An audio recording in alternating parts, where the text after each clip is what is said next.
खिचडीसाठी लागणारं साहित्य आहे भिजवून घेतलेले साबुदाणे, कढीपत्ता, मिरच्या, जिरे, साजूक तूप, शेंगदाणे, दाण्यांचा कूट, साखर, मीठ, उकडवून घेतलेले बटाट्यांच्या फोडी आणि ओलं खोबरं. इथे आपण तूप टाकून घेऊया. साजूक तुपाचा वापर करते मी इथे. थोडंसं तूप टाकून घ्यायचे.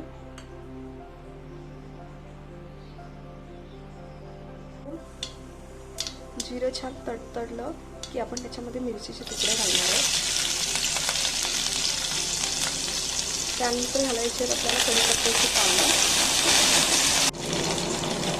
त्याच्यानंतर इथे उकडून घेतलेला हा बटाटा आहे, बटाट्याच्या फोडणी याच्यामध्ये घातलेला आहे आणि हे चांगलं आपल्याला मिक्स करून घ्यायचं.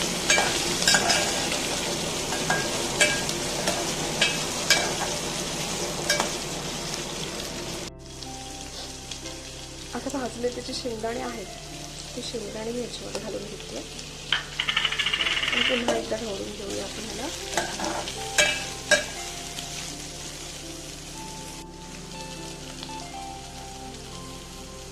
आता एक छोटासा चमचा आपण इथे साखर घालून घ्यायची.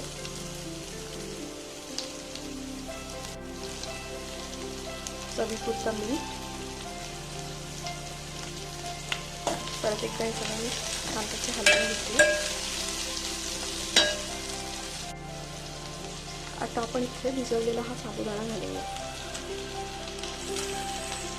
सगळा साबुदाणा घालून घेतला आहे आणि याला छानपैकी आपण एकजीव करून घ्यायचं म्हणजे हलवून घ्यायचं. हा हलवल्यानंतर ते सगळं छान मिक्स करून झाल्यानंतर इथे माझ्याकडे दाण्याचा कूट आहे शेंगदाण्याचा, तो मी थोडासा त्याच्यामध्ये घालते कारण ऑलरेडी आपण शेंगदाणे त्याच्यामध्ये घातलेले आहात, पण मिळून येण्यासाठी हा छान लागतो.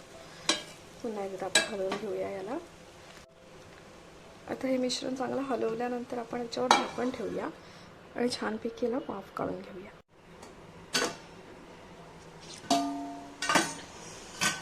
आपण बघूया, तुम्हाला हलवून दाखवते. छान मऊसूत आपली सुंदर अशी खिचडी तयार झालेली आहे.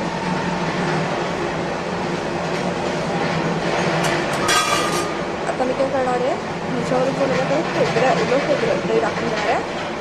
तुम्हाला नसेल आवडत तर नाही टाकलं चालेल. मला आवडतं म्हणून टाकलं. थोडंसं आपण भाजून घेऊया आणि 1 मिनिटभर झाकण घेऊन वाफ देऊया.